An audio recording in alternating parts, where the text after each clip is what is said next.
दोस्तों सऊदी अरब latest news के साथ मैं हूं आप लोग का दोस्त टेक्नोलॉजी मास्टर।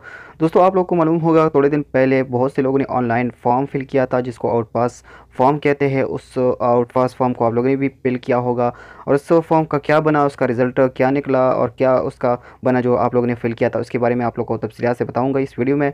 ये वीडियो लास्ट तक देखिए और अगर आप लोगों ने अभी तक मेरे चैनल को सब्सक्राइब नहीं किया तो आप लोग से गुजारिश है मेरे इस चैनल को सब्सक्राइब कीजिएगा, क्योंकि हम आप लोगों के लिए मालूमाती और लेटेस्ट न्यूज़ लाते रहते हैं।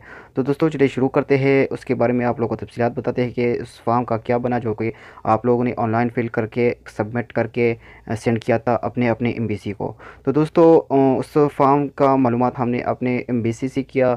बहुत सी एम्बेसी से हमने रब्ता किया उस फॉर्म के बारे में पूछने के लिए। तो दोस्तों एम्बेसी वाले ने बताया कि हमने सऊदी अरब हुकूमत को उस सारे फॉर्म की रिक्वेस्टेड भेजे थे, लेकिन सऊदी अरब हुकूमत ने उस रिक्वेस्टेड को मुस्तरद कर दिया और सऊदी अरब हुकूमत ने हमको जवाब में ये बताया कि मज़ीद टाइम हम नहीं दे सकते और अब मज़ीद टाइम एक दिन भी नहीं मिलेगा और ना आउटपास सिस्टम वापस शुरू होगा। तो दोस्तों आप लोग को ये बताता चलो कि मज़ीद टाइम सऊदी अरब हुकूमत नहीं देने वाला।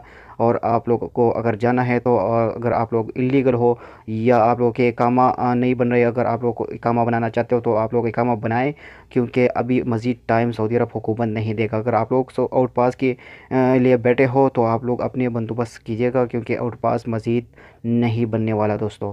और मज़ीद आउट पास का टाइम सऊदी अरब हुकूमत नहीं देने वाला। तो जो लोग जाना चाहते हैं अगर वो वीज़े उसके ख़राब हो चुके हैं तो आप लोग जेल से भी जा सकते हो और किसी तरीके से आप लोग जा सकते हो, लेकिन मज़ीद टाइम सऊदी अरब हुकूमत ने मुस्तरद कर दिया। मज़ीद टाइम सऊदी अरब हुकूमत नहीं देगा। तो दोस्तों उम्मीद है ये वीडियो आप लोग को पसंद आई होगी। इसी तरह की लेटेस्ट न्यूज़ जानने के लिए इस चैनल को सब्सक्राइब कीजिएगा।